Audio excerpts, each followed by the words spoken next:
Hey folks, it's the Peoria dude. I'm the owner of almost 3 acres of land. The deed is done.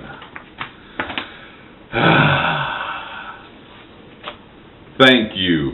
And I feel like doing a celebratory jig, and I do one, but Dan and little buddy at the Grass-fed Homestead, nobody will ever top their celebratory jig, so here you go. So without further ado, our celebratory jig.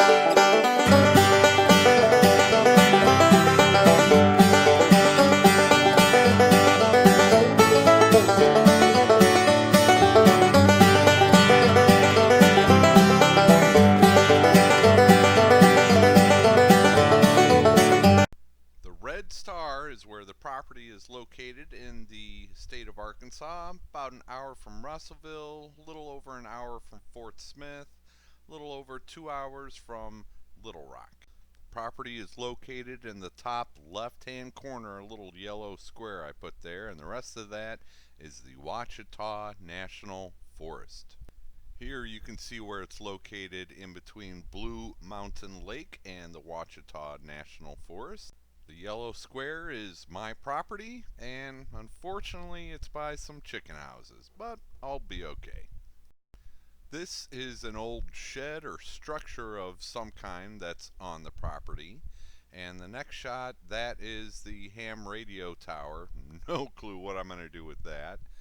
And our next picture here is one of the smaller clearings that I'm going to be sticking some chickens and ducks in pretty soon, I think. Here we are. How about the electric outage? There's the well. Big storm. Says it's down, goes down about 60 feet. Says he's always gotten clean water out of it. So. That's about what's normal through here. Just a little panoramic around here. Yeah, the dogs are all upset because this is their property.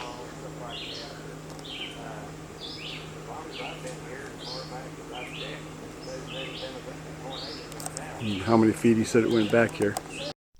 It does have that well, and there is a water line out at the road to be hooked up to in the future if needed. This is just a little rock wall out by the road at the front of the property.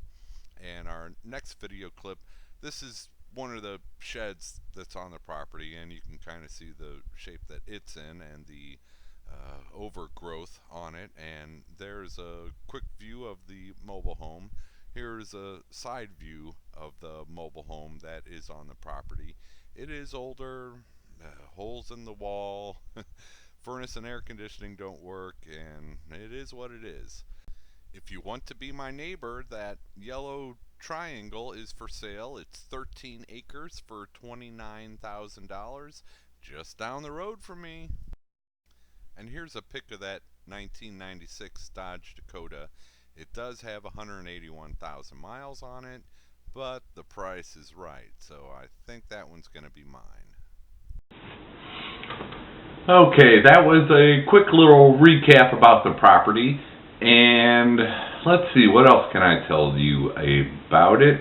I'm trying to talk a little quieter. I'm staying at a relative's house, so there are other people in the house, and my voice tends to get lower when I try to talk softer, which is kind of counterproductive. But anyway, that's off the topic. What else can I tell you about the property? There is internet access, and it is fiber optic. Well, it will be fiber optic, so it'll be better than my current internet access, so that will be wonderful. And I'd be acting more excited right now, but I am just so exhausted after this week. I'm still in Arkansas. This is real time. This video will go out in a couple hours or an hour after I get done filming this, so we are back to real time now. Let's see, what else about the property? It is 2.8 acres. There's a water well. Electricity runs to it. There is water at the street if I ever decided to hook up to that. there is no septic, and that was one of the problems that kind of brought the price down. And speaking of the price, I'd love to hear your guesses on how much I paid for it. I'm gonna shock everybody when I tell you how much I paid for that property, but good for me, that's all I gotta say. Let's see, it is all overgrown forest, brushes, and you can't even really walk through it. So what are my plans now? Well, the current occupant, I'm not ready to move in there anyway, so we are looking at August 1st. He should be able to be moved out by then, and he thinks he'll be out here in a couple weeks. But as far as my plans go, I still need to go back to Illinois. I need to sell my mobile home there. And then as far as housing goes, when I get to that property, well, luckily I've got relatives here in Russellville that I can stay with until I do have something to live in there. And I'm not exactly sure how that is going to work yet. I've got some options. One option I was thinking off the bat was just getting a travel trailer and living in that for a while until another option would become available. I don't have a big budget as far as housing goes, so I can't, just throw a bunch of money at that problem. But a travel trailer with a nice carport over it, that helps. That always helps when you've got a travel trailer you're living in on a longer term basis. I'm not sure how much it would take, how much money I would have to put into that older mobile home to get it going. Like I said, the furnace doesn't work, the central air conditioning doesn't work, the sewer, the sewer would have to be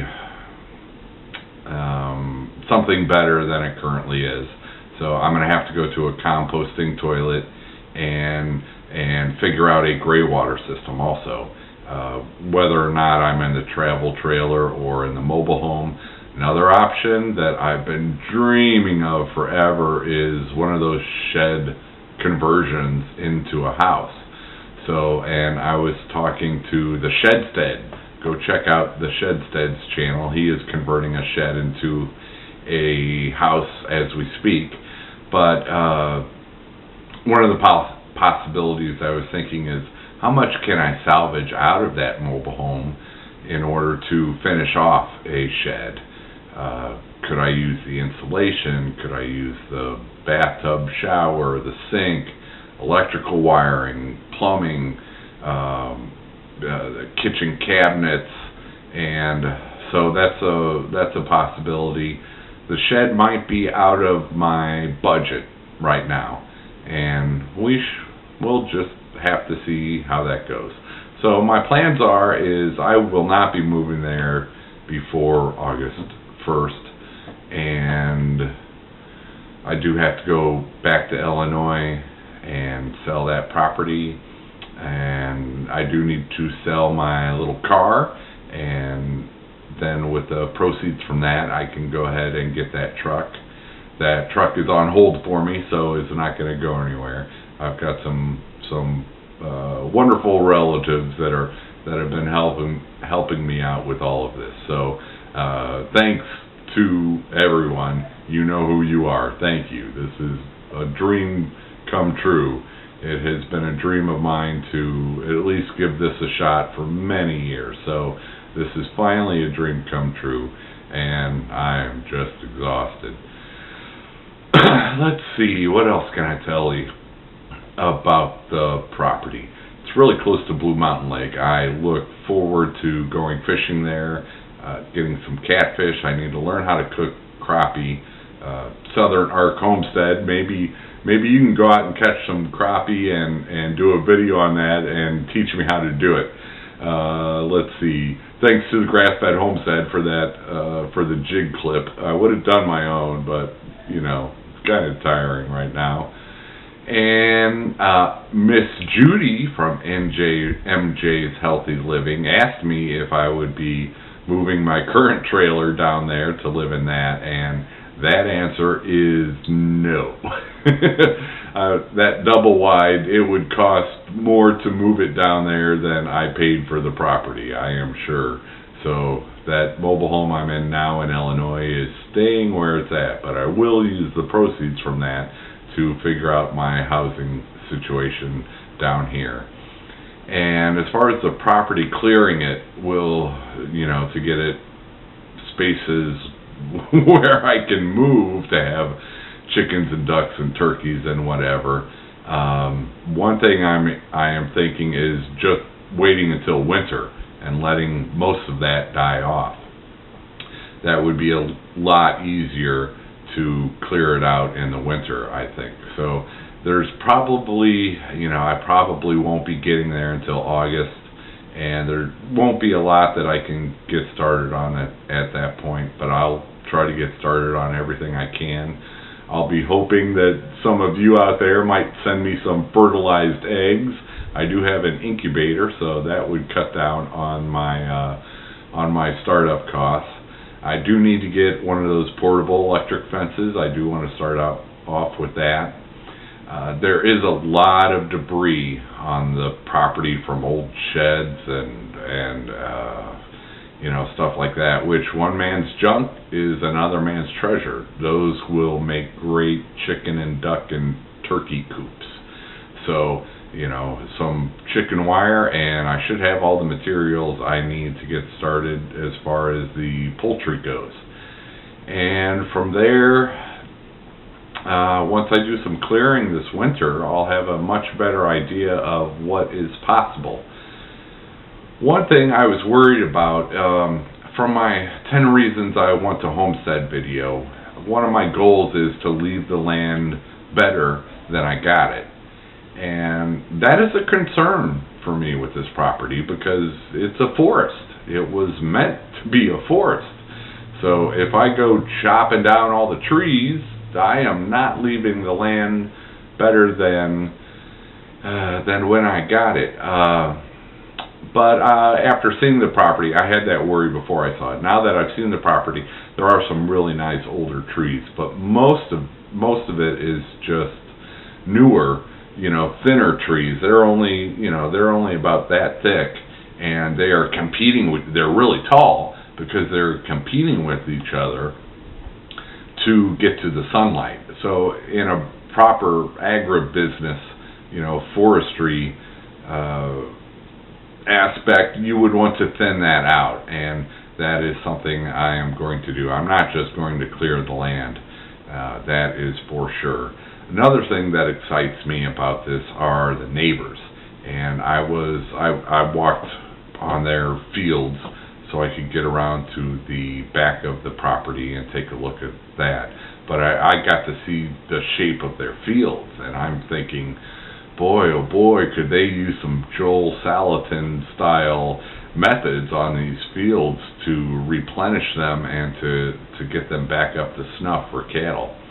I am sure that the farms around that property of mine were used for cattle at one time, and now that we've gone to using the feedlots and shoving corn down them, the cattle industry in that area has probably been decimated, which is probably why they brought in the chicken houses. So, it's kind of funny how that all avalanches and affects, everything. But there's a lot of opportunities. Most of those fields that look like had cattle on it one time you see a bunch of hay bales, especially from the satellite photos. It looks like they're just hay fields at this point, and that is sad that there's so much wasted opportunity that I'm seeing around that neighborhood, so to speak. And I told Jason from Cog Hill Farm that my neighbors are either going to love me or they're going to hate me. But I'm always trying to help out, bring knowledge and bring potential. So who knows? Maybe some of my neighbors will listen to some some of my crazy permaculture, natural food kind of ideas. One thing that's encouraging is the farmers market in Russellville, Arkansas, which is about an hour away. I went to it about 2 years ago, and it was just this little thing, hardly any vendors. You know, it looked like mostly backyard garden type people who were selling a little bit of produce. But I just read an article that they have moved, because they outgrew their last space, they have moved to the fairgrounds. And there are a lot more vendors and a lot more interest. And I think the, you know, natural food industry is really taking off. So there's a Whole Foods that's in Little Rock, there's a Whole Foods that's in Fayetteville, and 5 years ago that would be unheard of. But people are learning about not just organics but local foods, and so I think that is a great opportunity for me. It'll be interesting when the neighbors with the chicken warehouses see one of the chicken tractors with meat birds in it being raised organically, how they're going to react to that. But I do plan on doing that. You know, sticking 30 chickens in a deep freezer, shoot, that'll last me a good half a year. And if I can get some catfish and crappie out of that lake, that's some more cheap food, and that's what the whole goal is. Good quality, cheap food. Oh, let's see. As far as the property itself, there are no building codes, so there are no minimum square footage requirements. There's no septic requirements for somebody to live there. There are no restrictions as far as animals. I double checked that with 2 different county offices. The county is so big that there are 2 county offices. There's one in Dardanelle and there's another one in Danville, and I spoke to both of them about any type of codes, county codes for that property, and there are none. So that is a big bonus. And you know, I can put more than one housing structure on that. Most properties you can't. You can only have one housing structure. So, you know, in the future, if I wanted to put 3 tiny shed houses on there, that is legal at this time. And so that's a big benefit for the future. Have to figure out the sewage problem. That is a huge thing. So, y'all, put down in the comments, how much do you think I paid for it? We had Jay Merritt, another great channel. He's in Illinois. His garden is just, I am so jealous of his garden. But his first guess was $17,500 that I paid for that property. So that's the first guess. We'll see what the rest of you guess. It's 2.8 acres. It's all wooded. Hardly any of it is cleared. There's an old mobile home. The mobile home is, I think, 2 bedrooms, 2 bathrooms. It is in rough shape. Like I said, the furnace doesn't work. The air conditioning doesn't work. The windows are old. There are some holes in the floor, and which is a little bit scary. You know, stuff that, well, we'll just have to see how much that would cost to fix.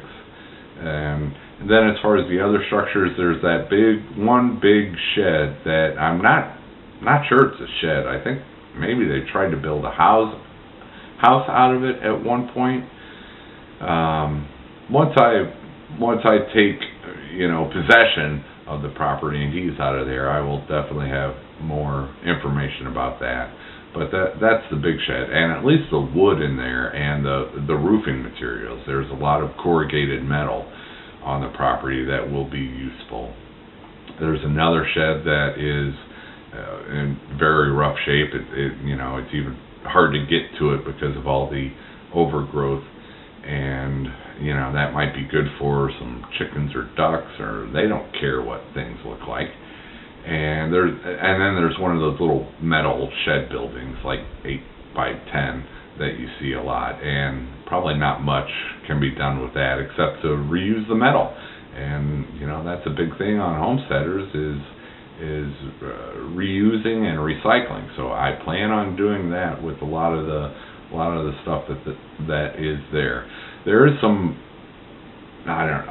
junk on the property. Not a whole lot of it. I've seen much worse, but that will be it's going to be a lot of work, and it's not. I'm wishing I was 20 years younger, but I am not 20 years younger. So it'll just one step at a time. One step at a time.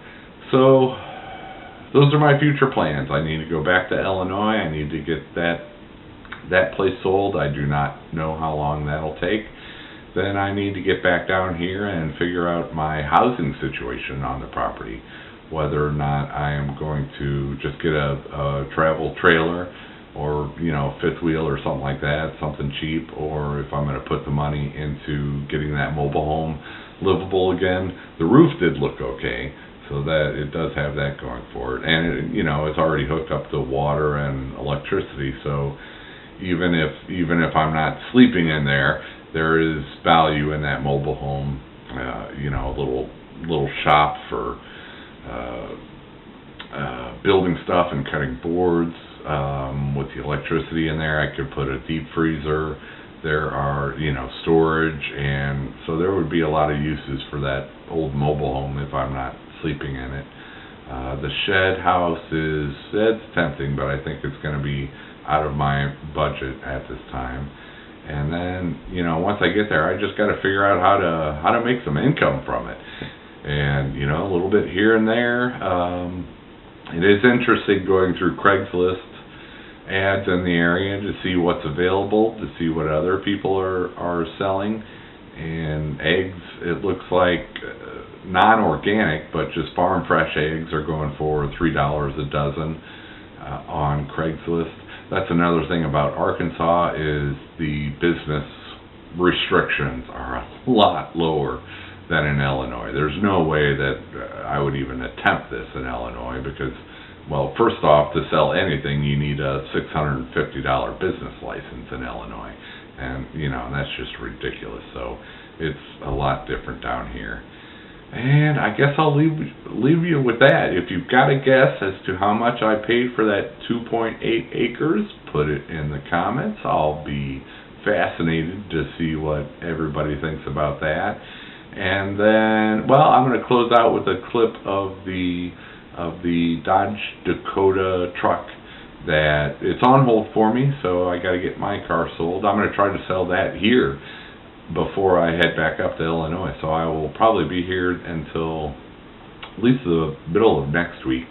See, today is Thursday, so yeah, I'll probably be here till the middle of next week. Then I'll head up to Illinois, and then, oh my gosh, life is changing, and I'm exhausted, and it's gonna stay that way for a little while. I will take a few days off to rest once I get back to Illinois, and then it's going to be go until I'm living at my own property again. So take care. Always use a wind filter.